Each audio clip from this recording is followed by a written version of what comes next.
నమస్తే, welcome to BRK health. This is Vijaya. మనతో పాటు స్టూడియోలో ఉన్నారు డాక్టర్ వర్ణిక గారు, ప్లాస్టిక్ సర్జన్. కామన్గా వచ్చే సమస్యల గురించి అడిగి తెలుసుకుందాం మనం. హాయ్ మేడం, ఎలా ఉన్నారు? హాయ్, బాగున్నానండి. యా, చూసుకున్నట్టయితే కామన్గా జెంట్స్లో కానీ లేడీస్లో కానీ డాండ్రఫ్ చూసుకున్నట్టయితే అందరిలో ఈ సమస్య వేధిస్తూ ఉంటుంది. అసలు దీన్ని ఎలా నివారించవచ్చు అంటారు? సో అసలు డాండ్రఫ్కి ఫస్ట్ ఆఫ్ ఆల్ కారణాలు చాలా ఉంటాయండి. చాలామంది ఏమనుకుంటారంటే జస్ట్ మన స్కాల్ప్ డ్రై అయినప్పుడు వస్తుంది, లేదు అంటే ఎక్కడైనా వెళ్ళాము అంటే వస్తుంది అని. కానీ యాక్చువల్గా డాండ్రఫ్కి చాలా కాజెస్ ఉంటాయి. అవి తెలుసుకుంటేనే కరెక్ట్ ట్రీట్మెంట్ ఏంటో మనకి ఐడియా వస్తుందన్నమాట. సో మోస్ట్ కామన్ కాజ్ ఏంటి అంటే మన స్కాల్ప్ చాలా డ్రై అయిపోవడం. అది చాలా కారణాల మూలాన అవుతుంది. First of all seasonal variation.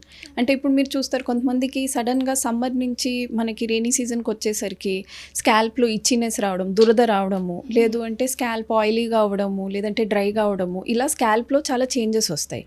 So అలాంటి టైంలో వాళ్ళు కేర్ తీసుకోకుండా ఏమైనా ప్రొడక్ట్స్ వాడారు అంటే స్కాల్ప్ pH అనేది డిస్టర్బ్ అవుతుంది అనమాట. అంటే ఇప్పుడు మన స్కిన్కి ఎట్లా ఉంటుందో స్కాల్ప్కి కూడా అట్లా pH ఉంటుంది. ఆ pH డిస్టర్బ్ అయినప్పుడు చాలా డ్రైనెస్ వచ్చేసి స్కిన్లో ఫ్లేక్స్ లాగా స్టార్ట్ అవుతాయి. అవి మనకి డాండ్రఫ్ లాగా వస్తాయి. సెకండ్ మోస్ట్ ఇంపార్టెంట్ ఏంటి అంటే చాలాసార్లు అంటే జనరలీ టీనేజర్స్కైనా లేదంటే అర్లీ అడల్ట్హుడ్లో మనకి most common cause of dandruff అంటే ఒక ఫంగస్ ఉంటుందన్నమాట. మలేజియా ఫంగస్ అనేది ఉంటుంది. సో అందుకే మనం ఓన్లీ హోమ్ రెమెడీస్ తోటో లేదంటే ఓవర్ ద కౌంటర్ డ్రగ్స్ తీసుకున్నా కానీ ఇది జనరల్గా రికరెంట్గా వస్తూ ఉంటుంది. అందుకే it is very important to understand whether it is a ఫంగసా లేదంటే సీజనల్ వేరియేషనా. ఫంగస్ అయితే దానికి మెడికేటెడ్ డ్రగ్స్ మళ్ళీ సెపరేట్గా ఉంటాయి. థర్డ్, ఇప్పట్లో నేను చూసిన ఇంకో కామన్ రీజన్ ఏంటంటే అలర్జిక్ రియాక్షన్స్. అంటే ఇప్పుడు కొంతమంది హెయిర్ డైస్ పెట్టుకుంటారు, డిఫరెంట్ కలర్స్ చేసుకుంటారు, లేదంటే ఇప్పుడు చాలా ట్రీట్మెంట్స్ వస్తున్నాయి కదా, బోటాక్స్ అంటారు, హెయిర్ స్ట్రైట్నింగ్, స్మూతింగ్ అంటారు. సో ఇలాంటి వాటిల్లో చాలా మటుకు ప్రొడక్ట్స్ వాళ్ళు వాడతారు which have a lot of chemicals. So అలాంటి వాటిలో ఏమైనా మనకి పడలేదు అంటే మన స్కాల్ప్లో అలర్జిక్ రియాక్షన్ లాగా వచ్చి కూడా స్కాల్ప్ డ్రై అయ్యి ప్యాచెస్ లాగా ఫామ్ అయ్యి లేదంటే డాండ్రఫ్ లాగా ఫామ్ అవుతుంది. సో వీటిలోంచి ఏది అనేది మనం తెలుసుకోవాలన్నమాట. ఓకే, అంటే ఇప్పుడు చిన్న పిల్లల్లో కూడా వస్తుంది కదా, అంటే ఏ ఏజ్ నుంచి అసలు స్టార్ట్ అవుతుంది? సో డాండ్రఫ్ చాలా ఈవెన్ స్మాల్ బేబీస్ నుంచి కూడా స్టార్ట్ అవ్వచ్చు. సో కానీ చిన్న పిల్లల్లో డాండ్రఫ్ వస్తుంది అంటే అది ఖచ్చితంగా ఒక మెడికల్ కండిషన్. సో దానికి ఐదర్ డర్మటైటిస్ అంటాము, లేదు అంటే ఇట్లా దేనికైనా వాళ్ళకి తినిపించే వాటిల్లో లేదంటే ఎన్వైర్న్మెంట్లో ఏమైనా పడలేదు అంటే దాని మూలంచి, లేదంటే మనం వాడే షాంపూస్ ఏమైనా చాలా హార్ష్గా ఉన్నాయి అంటే అలాంటి వాటిల్లో మెయిన్గా వాళ్ళకి అదే వస్తుంది. అడల్ట్స్కైనా మనకి అప్పుడప్పుడు సీజనల్ వేరియేషన్స్ నుంచి అంటే నాన్ మెడికల్ కాజెస్ కూడా వస్తుంది. కానీ జనరలీ పిల్లలు under the age of 5 years or like under the age of 7 years అలాంటి వాళ్ళల్లో వచ్చింది డాండ్రఫ్ అంటే it is definitely a medical cause. Okay, ఎలాంటి జాగ్రత్తలు తీసుకోవాలి మరి ఇవన్నీ రాకుండా? సో ఫస్ట్ ఆఫ్ ఆల్ అసలు మన హెయిర్ కేర్ ఒకటి ఉండాలి. ఇప్పుడు మనం స్కిన్కి అనేది అందరూ ఇప్పుడు చూడండి, మీరు ఒక 5 step 7 step స్కిన్ కేర్ అంటారు, కానీ హెయిర్ కేర్ గురించి జనరల్గా మనం ఎప్పుడు మాట్లాడుకోం. సో హెయిర్ టైపు మన స్కిన్ అండ్ స్కాల్ప్ లాగా స్కిన్ హెల్త్, స్కాల్ప్ హెల్త్ ఎట్లా ఉందో దాన్ని బట్టి కరెక్ట్ షాంపూ వాడడము, కండిషనర్ వాడడము, ప్లస్ మనకి స్కాల్ప్ డ్రైగా ఉంది అంటే అట్లీస్ట్ వీక్లీ 1 or 2 ఆయిలింగ్ చేసుకోవడము.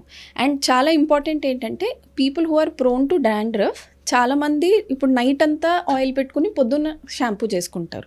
సో డాండ్రఫ్ ప్రోన్ వాళ్ళకి that is a very wrong habit. Generally shampoo చేసుకుని 1 hour ముందు ఆయిల్ చేసుకుని ఇమీడియట్గా షాంపూ చేసేసుకుంటే ఆ స్కాల్ప్లో ఫ్లేక్స్ అనేవి ఫామ్ అవ్వవు అనమాట. రెండోది ఏంటంటే మనకి ఒక న్యూట్రిషియస్ డయట్ ఉండాలి. సో ఇప్పుడు మన స్కాల్ప్ డ్రై అవుతుంది అంటే ఓన్లీ వాటర్ తాగి లేదంటే షాంపూ మార్చి ఇవన్నిటితోటి మనకి ప్రాబ్లమ్ సాల్వ్ అవ్వదు. We have to take good intake of good fatty acids. Good fatty acids అంటే మనకి నట్స్లో దొరుకుతాయి, లేదు అంటే మనం తినే దాంట్లో rich sources of fibre and protein. So ఇప్పుడు ఈవెన్ అవకాడోలో గుడ్ ఫ్యాటీ యాసిడ్స్ ఉంటాయి, మీకు మనకి నట్స్లో ఆల్మండ్స్, వాల్నట్స్ ఇవన్నీ ఉంటాయి కదా, ఇవన్నీ they are very good sources. So food diet ఒకటి, తర్వాత యూజింగ్ కరెక్ట్ ప్రోడక్ట్స్, ఇవి రెండింటితోటి we can prevent formation of dandruff. Okay, అంటే సీజనల్గా కూడా వస్తుంది కదా డాండ్రఫ్? ఎస్. సో అప్పుడు అందుకే మీరు చూసుకోవాలి. ఇప్పుడు కొంతమందికి అన్ఫార్చునేట్లీ సమ్మర్ సీజన్లో వాడే షాంపూస్, కండిషనర్స్ వింటర్ సీజన్లో పనికిరావు. సో ఎవరికైనా ఇలాగా సడన్గా వెదర్ చేంజ్ అయినప్పుడు లేదంటే ఎక్కడైనా వాళ్ళు ట్రావెల్ చేస్తున్నప్పుడు వాళ్ళకి ఇలా డ్రైనెస్ వచ్చి స్కాల్ప్లో ఇచ్చింగ్ వస్తుంది, ఇలా ఫ్లేక్స్ వస్తున్నాయి అంటే immediately they should consult dermatologist or plastic surgeon and ఆ స్కిన్ అనాలిసిస్ చేసి దాన్ని బట్టి we will give them specific shampoos అనమాట. సో అది చేస్తే వాళ్ళకి they will be able to prevent the dandruff. ఇప్పుడు హెయిర్కి కలరింగ్ చేస్తుంటారు కదా, దానివల్ల ఏమైనా ఎఫెక్ట్ ఉంటుందా, అసలు చేయించొచ్చా చేయించకూడదా?